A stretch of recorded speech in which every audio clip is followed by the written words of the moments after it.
আসসালামু আলাইকুম।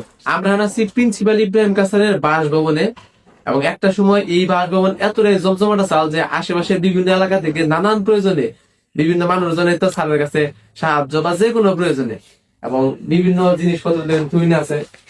স্যার বিভিন্ন প্রতিষ্ঠানের সাথে জড়িত সম্পৃক্ত তার লেখাপড়া, তার নিজের শিক্ষা প্রতিষ্ঠান, তার প্রতিষ্ঠিত শিক্ষা প্রতিষ্ঠান এই বোর্ডের মধ্যে পড়ায় ব্যাগটাই আছে।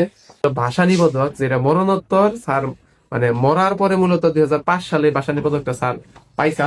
এবং এছাড়াও আরো অন্যান্য ধরুন স্যারের কত কত ছবি, তার ফ্যামিলির সাথে তার নিজের একার ছবি এবং স্যারের হচ্ছে রচনা করা তার লেখা বইগুলা এই সুন্দর করে সাজানো আছে।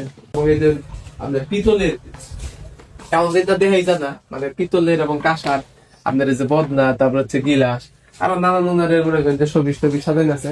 এবং সেই আমলের মনে করেন যে কারাগার জগৎ এবং এই যে কত সুন্দর সুন্দর ছবি।